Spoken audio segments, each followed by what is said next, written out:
spiny softshell is Ontario's most unusual and easily recognized turtle species. Females are much larger than males, attaining sizes between 24 and 48 centimeters, whereas males grow to only half this size. This turtle has a long and tubular snout that it uses as a snorkel when buried in the mud in very shallow water. There are usually two yellow stripes with a black outline visible just behind the eye and jaw.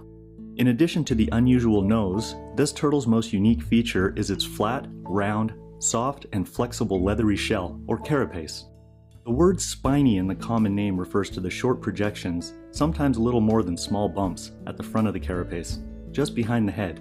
The feet are heavily webbed and streaked and spotted with yellow and black. In addition to the size difference, male and female spiny softshells have differently patterned carapaces.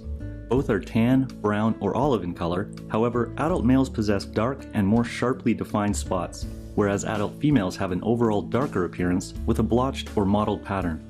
The underside of the turtle, called the plastron, is white or pale yellow, with the underlying bones visible. Baby spiny softshells are miniature replicas of their parents.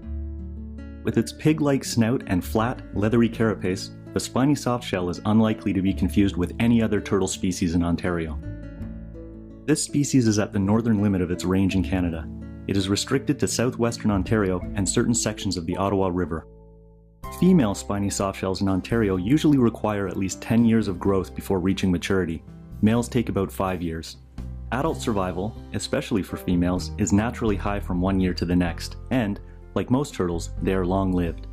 While maximum longevity is not known, spiny softshells can live for 50 years in the wild. After maturity, females lay 1 to 2 clutches of eggs per year throughout their lifetime, with an average range of 9 to 38 eggs per nest. Of the many eggs laid throughout the turtle's life, which may exceed 1,000 for a long-lived female, only a couple survive to become reproductive adults. The spiny softshell's long life, delayed maturity, and low egg and hatchling survival make it quite vulnerable, as any additional mortality due to humans will have a significant impact. Spiny softshells are mostly carnivorous, consuming crayfish, aquatic insects, other invertebrates, fish, tadpoles, and some incidental ingestion of vegetation. While they possess lungs and need to breathe air, spiny softshells can acquire nearly 50% of their oxygen requirements from the water, as dissolved oxygen enters the turtle's bloodstream through the lining of the mouth and cloaca, and the skin in general, similar to how a fish uses its gills. This is an extremely wary and fast turtle. It is rarely encountered outside of nesting season. They are quick to escape to the safety of the water when on land, and a nesting female will very easily abort her attempts if there are any visual disturbances. Spiny softshells are powerful swimmers and can tolerate a swift current. They are found in rivers and large streams, as well as lakes and reservoirs. They prefer soft bottoms, little aquatic vegetation, and sandbars or mud flats for basking. These turtles also require gravelly or sandy areas for laying their eggs and access to deep water for hibernating.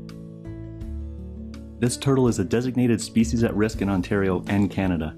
It is listed as threatened under the Species at Risk in Ontario list, as well as the Federal Species at Risk Act.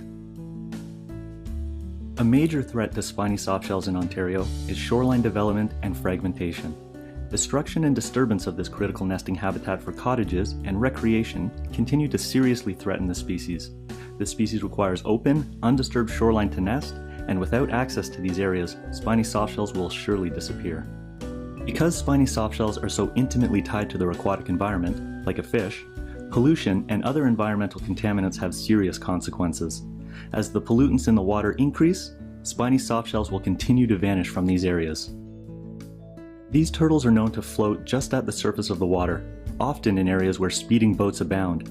This surface basking often results in deadly collisions due to careless and inattentive boaters. Although this is a protected species at risk, female spiny softshells are illegally poached and exploited for human consumption.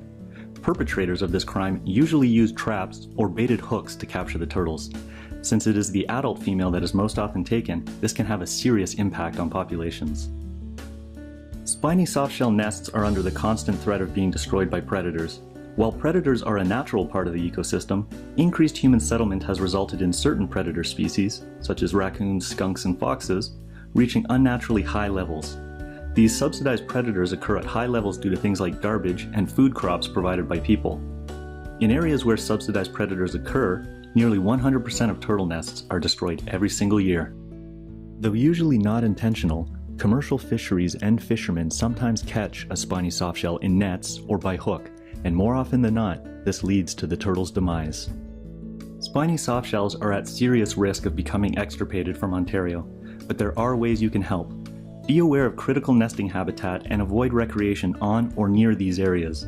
Spiny softshells will not nest if people or boats are in the immediate vicinity, and are quick to abandon partially completed nests. Also, decreasing boating activity in spiny softshell habitat will reduce fatal collisions. Take the opportunity to educate others about spiny softshells. This very unique animal is extremely important to the ecosystems where it exists. A lot of what threatens this species comes simply from ignorance. People need to be informed exactly how their actions can and will cause this species decline. Explain to others how vital adult turtles are to the population, and encourage people to never remove one from the wild or kill one intentionally. Try to get involved wherever you can. Conservation organizations work tirelessly to better understand and save these turtles, so help spread the message of their conservation. There is often a need for volunteers for surveys and shoreline restoration, so try searching for and contacting these organizations to learn of ways you might be able to help. There is hope for this species in Ontario, but we must all act quickly before this most peculiar looking turtle is lost forever.